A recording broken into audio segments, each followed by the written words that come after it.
Erokamano. Amen. Erokamano ne Jehova Nyasaye ma omiya odiochieng' ma kawuono mondo an bende ayudra ka kendo anyalo wacho ni gi nyinga mana kaka nyamera osewacho. An Pastor Pamela Odhiambo e kanisa mar Duond Warruok kod Chang. An e branch Nairobi ka, branch ma antie en Buruburu, atiyo e bwo Bishop Erastus Kwaka. Kendo anyalo wacho ni an mama mowar, an mama mopong' gi teko mar Roho Maler. Odiochieng' ma kawuono adwaro ni mondo Jehova Nyasaye opuonjwa wach moro matin kende, mane dakika matin akwayo ni mondo iyawie iti kendo iyawie pachi, bede dakika matin kendo mondo wawinje wach Nyasaye, gima nade ma Nyasaye nigo. Thuon wach marwa en geno. Kendo adwaro ni mondo apenji wach moro mana matin kapok achako somo muma. Nito wach mane mosebedo malit ni e kit ngimani, maikue, gima maikue.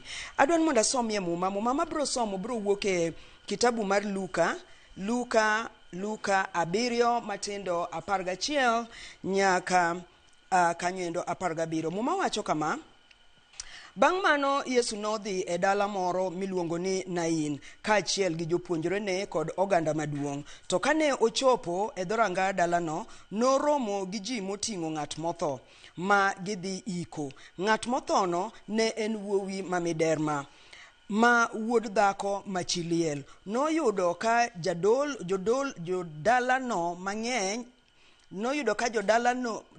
mang'eny jodhi kod min mare kar iko. Kane Ruoth Yesu oneno dhakono, nokeche mowachone niya, we ywak. Eka nosudo machiegni momulo thigo mane oting'ie wuowi mothono.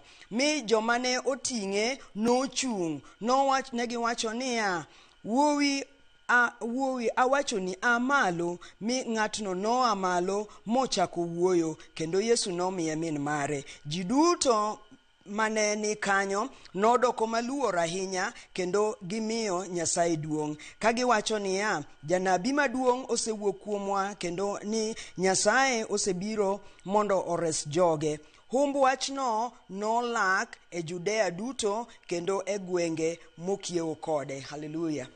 Anyalo wacho ni mana kaka achako kodi ka wacho ni niya, be nitie wach moro mosebedo malit ne ngimani, gima lit, gima nyalo maikue, gima inyalo winjo ka lit madonjo ni nyaka ei ondhudho, wach ma kipokis paro tisiki uma nyaka kami wuothe.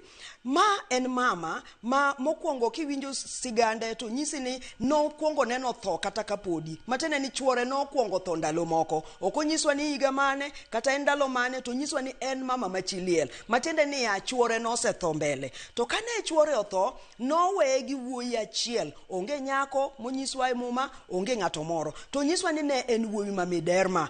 Muma wachonwa ni e ndalogo eko tuo nogo nyathi ma wuoyini, bang' matin to notho. To kaendie kama mama ni geno ne duto ne nitie. Apenji nyaminwa kata wadwa, be geno ni osebedo kamoro ming'eyo ni kanyo endo ema kata ka chieng' moro achiel idong' manyasi maonge gimoro amora, ting'e ni kanye kama konyruok ni biro aye. Ipidho nyathi king'e ni nyathina ni kata odoko ni koro sani endi auso dhok duto katere godo sikul, tang'e ni chieng' moro achiel obiro gero na ot maber. Ayie ni kata sani endi adake ot machwer kamano, en od lum odhi gore piny, tang'e ni chieng' moro achiel nyathina ni endi biro timo na ono, obiro gero na mabati, abenda biro chalo gi jomoko e kor gweng' ka. Adwa ni mondo anyisi ni anyamera, beda nena gi geno kuom Jehova Nyasaye bende, nikech ang'o? Mama ni endi ne nitiere gi geno kuom wuode. Notimo gimoro amora maber ma ng'ama mama kata ng'ama janyuol de tim na nyathine, mondo chieng' moro achiel en beno ne ber.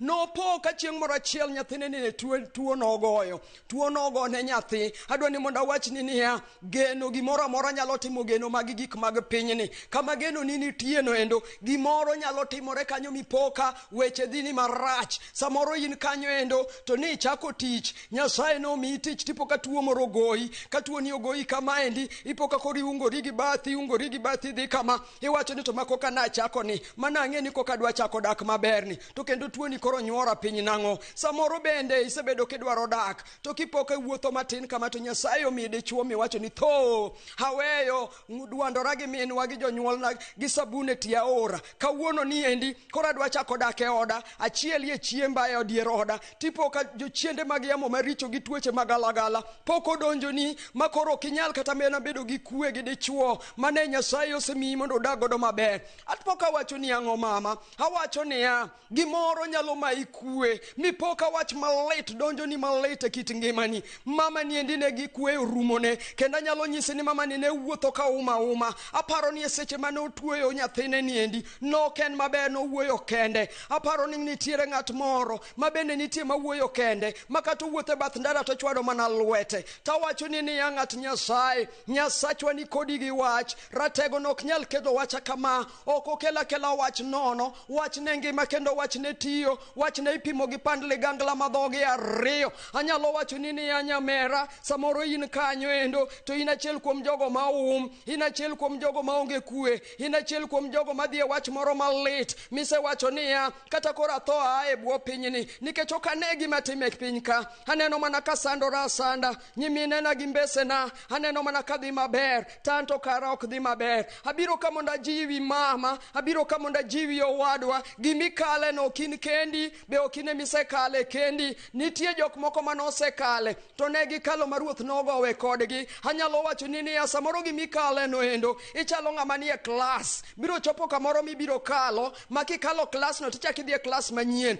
Omiyo kik chunyi ya mama, kik chunyi ya owadwa, kik chunyi ya miwach niya, kata koro adhi akaw tol, mondo adhi adera godo, aneno yien moro e bath odwa ka, mondo adhi akaw tol achung' godo e yien kanyo, mondo adera awuog e piny. Kik igol ngimani kapok Jehova Nyasache kogolo faendi, komanyo faendi. Awacho ni niya, kawuono dhako ni ne onge kwe, e seche mane nyathini otho kamano, jogweng' no obiro ka jogweng' ne winjo malit, kendo jogweng' ne nyalo ywak, kendo ne giwacho niya wato ma koro timore ne mama ni kamano ang'o. Tok ne ginyal duoko ne nyathine, no ginyal timo ne gimoro, gima ne ginyalo timo en mana loso sanduk, ne ginyalo timo ne arita, ne ginyalo timo bedo kode nyaka chieng' mano odhi koro odhi iko, ginyalo konye ting'o sanduk, koting'o nyathine mogeno kendo mohero, ei sanduk pi wang'e chwer kala, oywak malit, owacho ni magi malit ne chunya manade, ma wach no ne lit ne mama no, kendo nomaye kwe mang'eny, dhano nomake ga gijinge kama, mine konye ywak ka giwuotho kode. Tawacho ni niya, ng'at Nyasaye, e seche mane gidhi kamano, Yesu bende ne biro e samo wuok kama endi kwana in, obiro koting'o kwe, obiro koting'o gweth, obiro koting'o geno. E sama ne gibiro kama gibiro romo,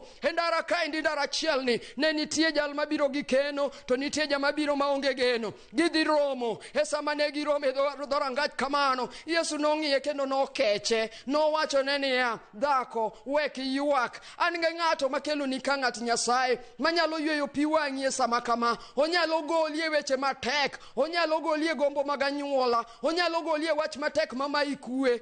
Samoro in kanyo endi sebedo jakisoni, momiyi nying manyien, iwacho ni mano to dhako ma nyithindo ko yudo to tho athoya. Samoro bende in isiko wuoka, kochopo dwe moro amora kimako ich to wuok. Awacho ni niya mama, Yesu noromo gi jal machalo kamano, mane onge kwe kata matin. Yesu kanoromo kode nowacho ne ni wek ywak, an gi ng'ama nyalo ywe pi wang'i mama, an gi ng'ama nyalo duoko ni geno, an gi ng'atno endo manyalo timo ni wa maber, an gi ng'atno manyalo wacho ni niya wek ywak, to kowacho ni kamano to duoko ni geno no. Noduoko ne dhako ni, sama nochopo kanyo, nokeche, nomulo sanduk, mowacho ne niya, sani wek ywak. Sama nowacho kamano ka nomulo sanduk mane wuode no nitiere, nowacho ne ni wuoyi matin, amalo, e kaka wuoyi no nochung'. Sama ne wuoyi no endo malo, nomiye janyuolne. Awacho ni niya, jal makelo ni endi, en jal maduoko geno, oduoko ni mago eko duto ma jachien nomayi. Satan nyalo mayi nyaka gik mabeyo, ma Jehova Nyasaye nowacho niya, asingo ni dak maber kod ngima maber e bwo piny ni kapodi ne piny ka. Anyisi ni ya mama, ok ochuno ni nyaka iwuoth duk ni eka iwach no wari. Ok ochuno ni nyaka iwuoth duk e kibed ng'atno endo ma Nyasaye ohero. Nyasaye osingo ni dak maber kod ngima maber e bwo piny ni mama, e bwo piny ni owadwa. Koro miyo wek sando dik wacho niya, pole thurwa wawe asandra.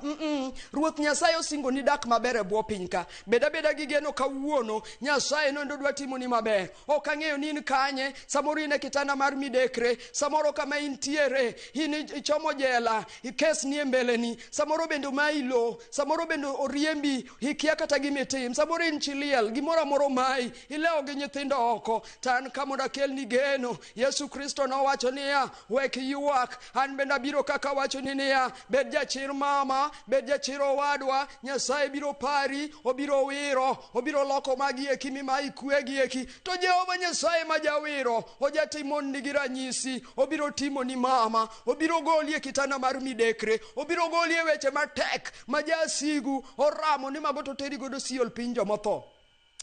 Kawuono ni endi, katieko takwayo ng'ato, ma paro ni koro sani endi weche tek kode.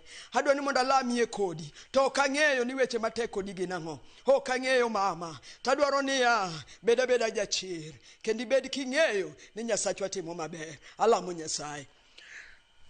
Erokamano Jehova Nyasaye manitie.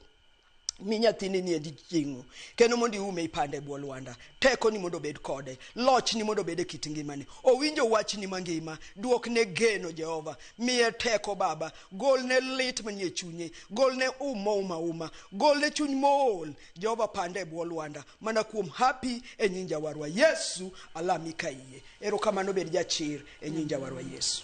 Amen.